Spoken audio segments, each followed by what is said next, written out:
Y'all, I just rolled on my bed. Anyway, good morning. How are you? Hang on the mistletoe. I'm gonna get to know you better this Christmas. And as we trim the tree, how much fun it's gonna be together. Fireside is blazing bright. Yes. We're caroling through the night. Come on. And it's Christmas. Merry Christmas. Happy Hanukkah. I want April Fool, y'all, but there's a lot going on in the world right now. I really don't want nobody crying at home. So let's get started. We're going to do a switch. We're going to flip the switch. Flip, flip. I have been vocalizing YouTube with the mindset that you have your documents up as I'm talking. Starting mañana, tomorrow, we are going to do our old school Amplify packet. I'm going to use Mr. Franklin's suggestion of Screencastify. So I'm going to be in a little square, and we're going to go through that packet together. Because my fear is we're missing some really strong independent practice by skipping over that. So far we've been doing the COVID-19 doc. We can still assign those. I know a lot of people are at home bored. But what I do want to do is generally go through our class packets so we can just finish the year out as normal as we possibly can. After we finish the class packet together, we are also going to do the IXL practice problems. Okay, so that'll be our plan. So today, I'm going to have the packet in one of the assignment tabs. So what I suggest is having a YouTube tab with me open, and then another tab as you're going through the packet and writing down your notes, putting notes in a Google Doc. I think that it's a way that we can figure out how to have you to put the answers directly on. I'm going to research that as well. So I got a lot of homework to do myself today. I'm going to do Screencastify so that the packets from the remainder of the time are uploaded there. And then I'm also going to figure out a way for you to put your answers directly on the document. Capiche? Capiche. So let's get started. So today's lesson is 2.3 in Amplify. It's called the Deadly Dare, okay? Right now, you should have your packet up as I'm talking. People who cannot access this, actually, this is going to be beneficial because I know that a lot of people said they can watch my videos and that's all they could do. Well, if you could watch the video and the document is in a video, that's going to be a win-win. So the first do now question says, about 70 years ago, cane toads were introduced to Australia. The toads are toxic to some species of snakes, such as Dendrolaphus punctualis. The longer an individual snake is, the greater its chance of survival after eating a cane toad. Which of the following do scientists most likely observe in the D? Punctualis snake population as a result of the presence of the cane toads. So, will we observe that the entire population was killed by toads? So off bat, I know I'm going to eliminate that because entire population being killed off, we don't have evidence of that. B says entire population became resistant to the toads. I'm going to put T next to that, and I'm going to keep going because I feel like it's a possibility that that could be true. C says the average body length in the population increased. So I'm going to go back to the evidence that said the longer an individual snake is, the greater its chance of survival. So I'm going to put a T next to C as well. So I have B and C for T. I've crossed out A. Now I'm looking at D. The average body length in the population decreased. According to natural selection, that's the opposite of what would have happened because decreasing in size would be a non-adaptive trait and increasing in size would be an adaptive trait. I don't want to say the entire population became resistant to the toads because I feel like that's the opposite of the way natural selection works.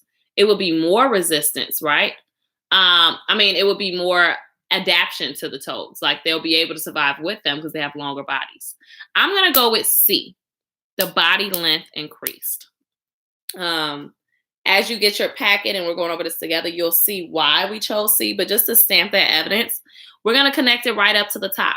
The longer an individual snake is, the greater its chance of survival. This ties into adaptive traits and natural selection. Moving into number 2. Listen up. The smooth-skinned leaf-tailed gecko lives on Madagascar, an island off the coast of Africa. The gecko hunts at night and sleeps on trees by day. So it hunts at night, sleeps in the tree on the day. The color and the back pattern of the gecko's body resembles leaves. We know that that is called camouflage. Which of the following statements best explains how the gecko's unique body color and pattern evolved? So we're trying to think about, before we even jump into the questions, why might the gecko's body have become camouflage? What might be the reason?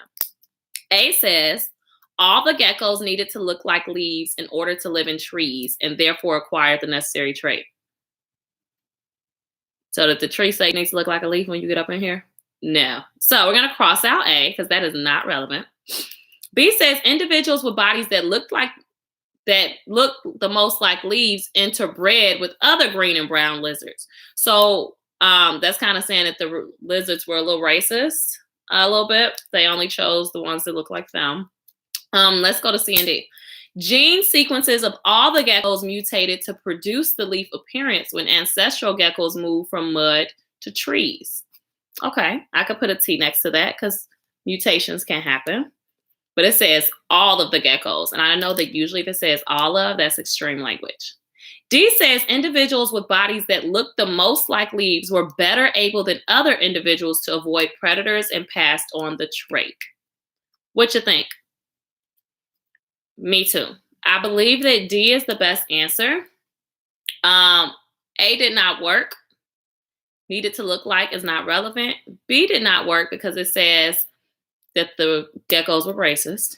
C did not work because it says all the geckos mutated, and we know that that's our POE code of extreme language, right? All of, none of, it's very rare.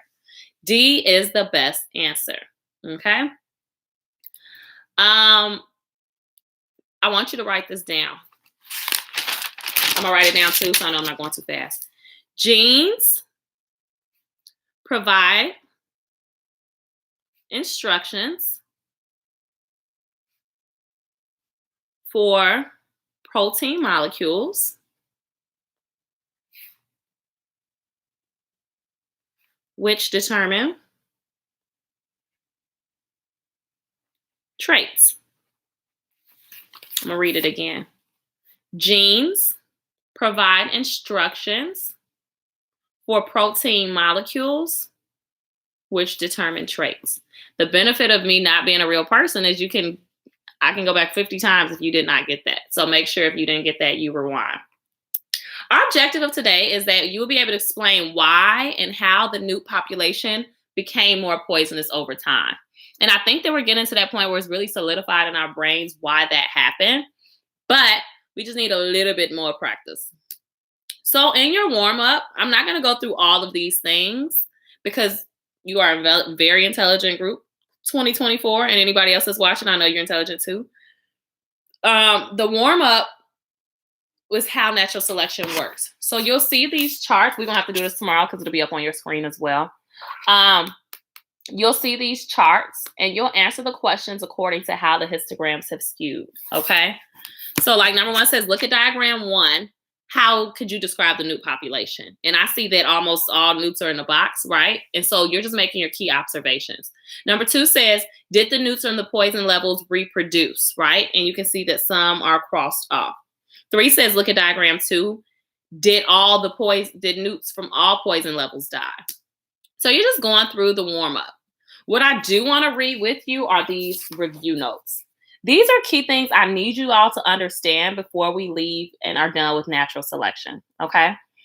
I am going to read these one time for the reason that I'm writing them down with you and you can rewind the video at your leisure, okay? And my battery about to die. So there's a couple things going on there.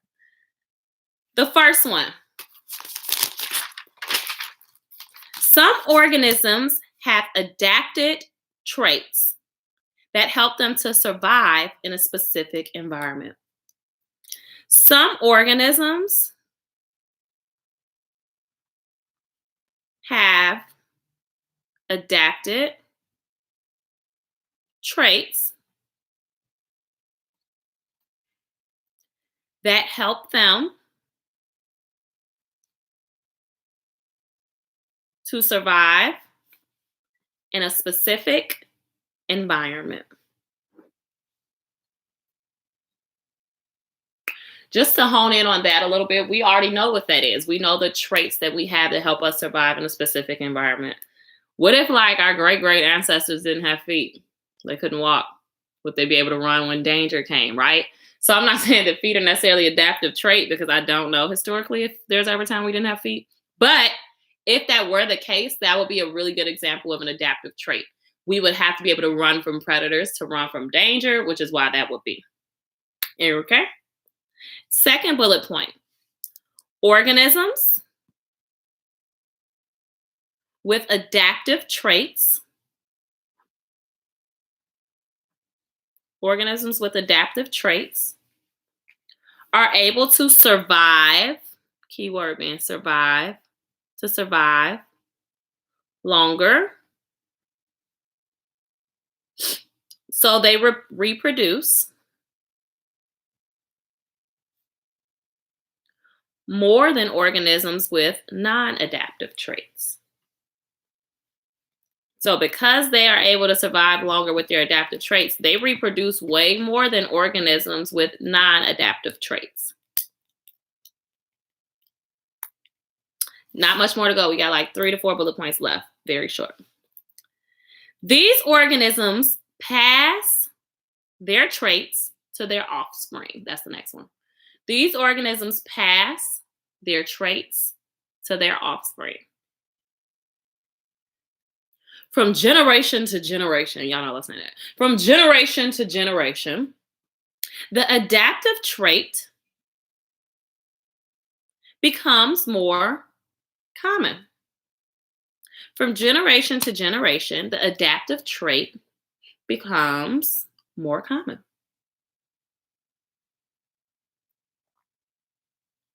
Two more bullet points. Natural selection can only, and we are taking an FSA Friday. We just got to get back to normal, y'all. So be prepared. Natural selection can only happen if the population has reproduction. If it's not reproducing, if no one's making new babies, the population cannot move forward. Natural selection can only happen if the population has reproduction. And then the last bullet point. Individual organisms cannot reproduce. You cannot reproduce by yourself. We are not made that way.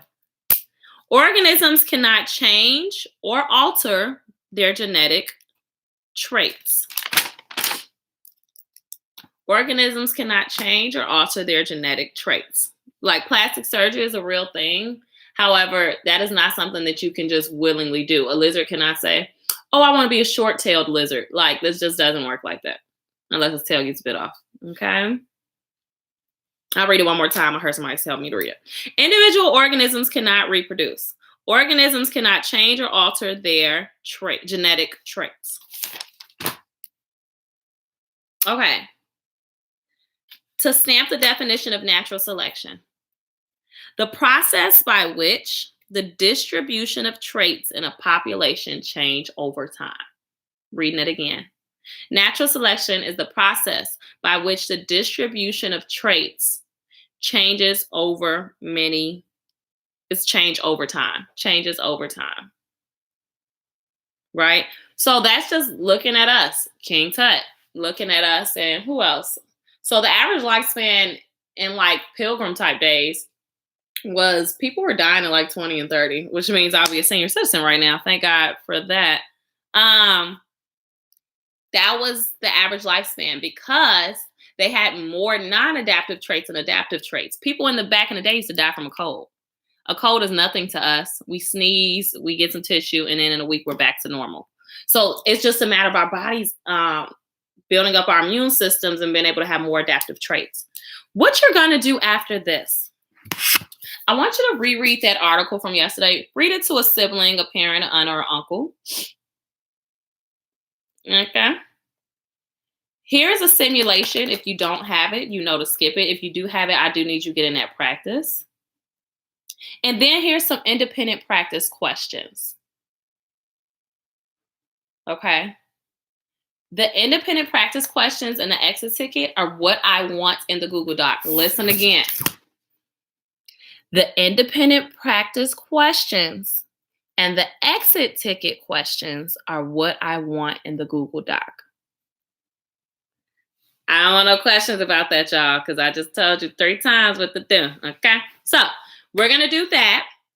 After I've made my Google Doc and I have my independent practice questions and my exit ticket questions to Ms. King, I'm going to get on IXL for 30 minutes and I'm going to complete skill Q2 under genes to traits. Q2. Once I'm done with that, I'm going to do my work. So again, guys, tomorrow's going to look completely different. I still want to upload it to YouTube, but I will have it on Screencastify, okay? So I hope y'all have been nice and not naughty because Santa's on the way, all right? Merry Christmas. I have not seen any pictures of Spirit Week. Y'all scared. And if you're scared, you won't get served, okay? You won't get served a Scholar Today sticker. So I need you all to make sure you're getting in the spirit. So I need to see a Santa hat or a Christmas shirt or something, okay? Well, be blessed, children. Let me know what the latest challenges are so I can make sure I'm staying all up to beat. Love you. Have a good day.